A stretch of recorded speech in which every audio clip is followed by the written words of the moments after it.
Harap-harapan ang ginawang panduduro at pagbabanta ng China Coast Guard sa mga Pilipinong sundalo nang harangin nila ang resupply mission na halos nasa tabi na ng BRP Sierra Madre umaga noong June 17 sa may Ayungin Shoal. Sa loob ito ng Exclusive Economic Zone ng Pilipinas.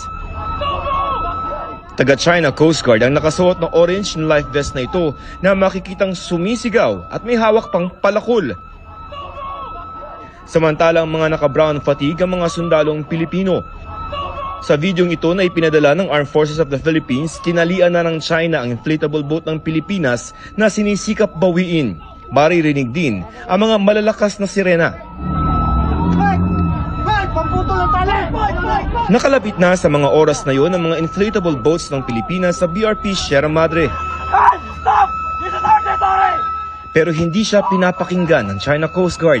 Sa halip, may makikita pang sinungkit na itim na bag ang China Coast Guard sa bangka ng Pilipinas. Ayon sa AFP, 7 matataas na kalibreng baril ang ninakaw ng China at hindi pa binabalik pati na mga cellphone ng mga sundalo. Ang 2 inflatable boat ng Pilipinas inipit ng 5 bangka ng China at sinampahan pa nila. Parang mga pirata na po sila dun sa mga ginawa nilang actions na yan. Habang nagkakagulo, 2 barko ng China ang biglang nagbukas ng laser papunta sa mga Pilipinong sundalo. Pero hindi lamang laser ang ginamit ng China, pati tear gas. Sa videong ito, makikita ang naputulan ng hinlalaki na si Seaman First Class Underwater Operator Jeffrey Facundo. Habang ginagamot, makikita ang bangka ng China na lumalapit pa. Tropa natin yan?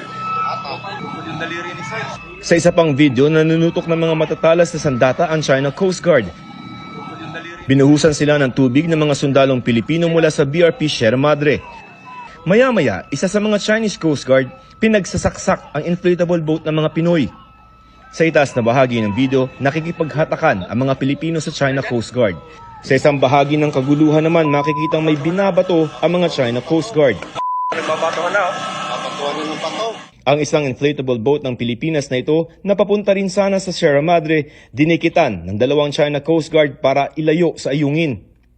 Bandang alas 8 ng umaga, humingi na ng rescue ang Philippine Navy sa Philippine Coast Guard.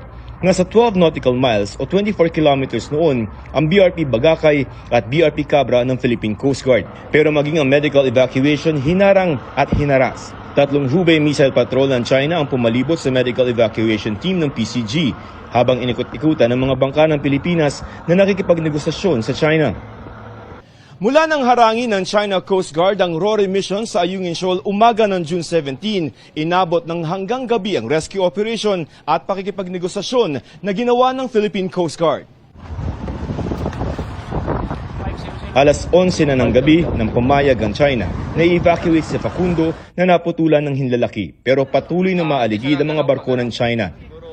Sa di kalayuan, kita rin ang hospital Navy ship nila. Nakapaligid din ang iba pang mga bangka ng China Coast Guard na kinukunan pa ang Philippine Coast Guard galing sa BRP Cabra. Matapos ang insidente, ganito na ang naging itsura ng mga inflatable boat ng Philippine Navy. Basag-basag ang salamin, sira-sira ang equipment at punit-punit na ang inflatable boat.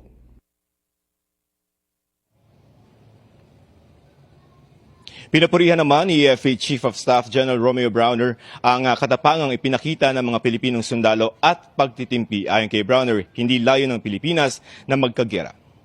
Emil?